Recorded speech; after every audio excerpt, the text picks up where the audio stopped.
ஃப்ரெண்ட்வுட்ஸ் மக்களுக்கு வணக்கம். இன்னைக்கு நம்மளோட ஷோல எதை பத்தி பேச போறோம் அப்படின்னா, ஆல்ரெடி நம்ம இதை பத்தி பேசியிருக்கோம். எஸ், பிக் பாஸை பத்தி தான் பேச போறோம். பிக் பாஸ் சீசன் 9 கூடிய சீக்கிரம் தொடங்க போறாங்க. கிட்டத்தட்ட எல்லாரும் செப்டம்பருக்கு அப்புறம் தான் தொடங்குவாங்கன்னு எதிர்பார்த்துக்கிட்டு இருக்கீங்க. பட் இப்போவே, அதாவது இந்த ஆகஸ்ட் எண்டிங்லயே தொடங்க போகுது அப்படின்ற ஒரு நியூஸ் வந்திருக்கு. ஸோ அதுக்கான ஆடிஷன்ஸ், அதுக்கான நாமினேஷன்ஸ் இது எல்லாமே வேற லெவல்ல போய்கிட்டு இருக்குன்றது நம்ம எல்லாருக்குமே தெரியும்.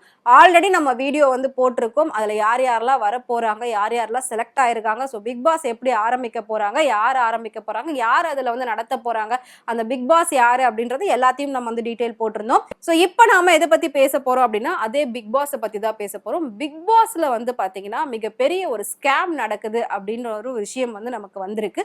அது என்னன்றதை நம்ம டீடைலா பார்க்கலாம். ஸோ அதுக்கு முன்னாடி கிட்டத்தட்ட பிக் பாஸ் சீசன் 1 தொடங்கும் போது யாருக்குமே அதை பத்தி ஒரு பெரிய நாலேஜ் இல்லாம இருந்தது. சீசன் 2 and 3 இதெல்லாம் வந்ததுக்கு அப்புறமா ஓகே இதுதான் பிக் பாஸ் அப்படின்னு எல்லாரும் நம்ம மைண்ட் செட் பண்ணிட்டோம்.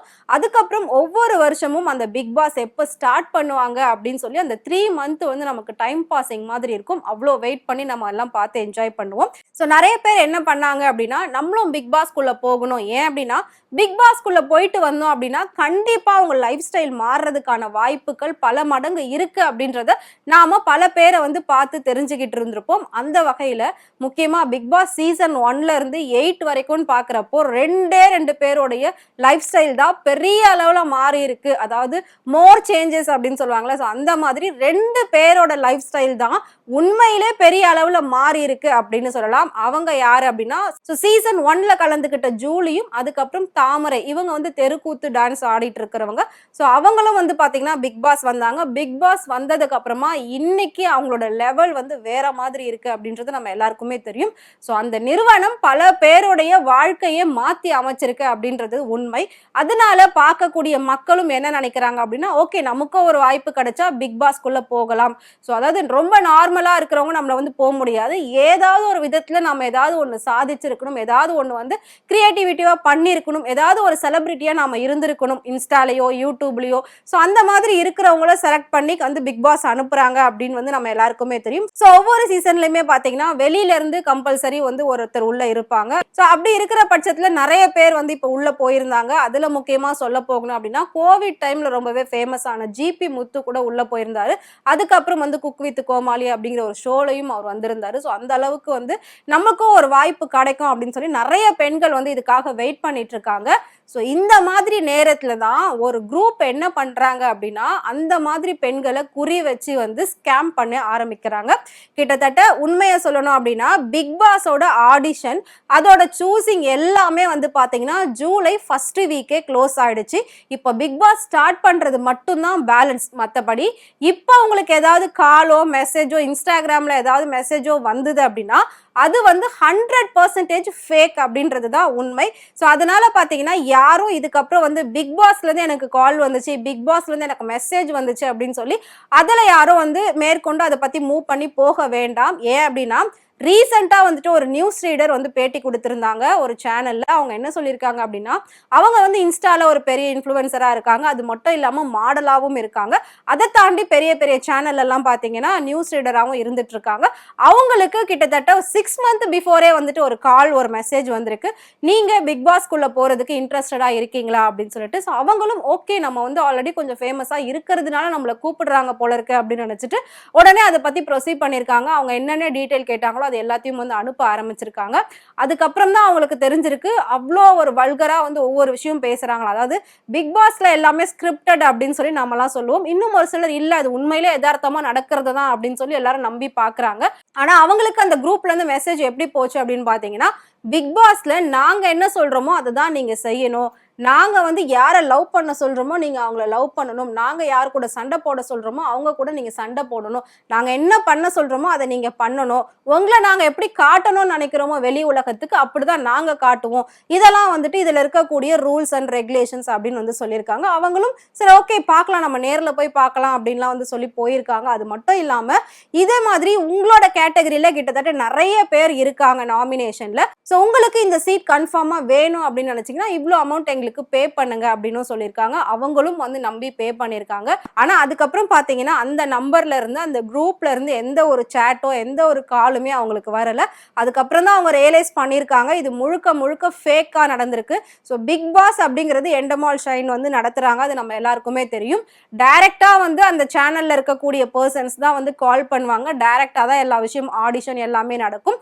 இந்த மாதிரி இன்ஸ்டாகிராம்லயோ இல்லாட்டி யூடியூப்லயோ இல்லாட்டி ட்விட்டர்லயோ உங்களுக்கு ஏதாவது மெசேஜ் வருது ஏதாவது கால் வருது அப்படின்னா அது வந்து 100% ஃபேக்.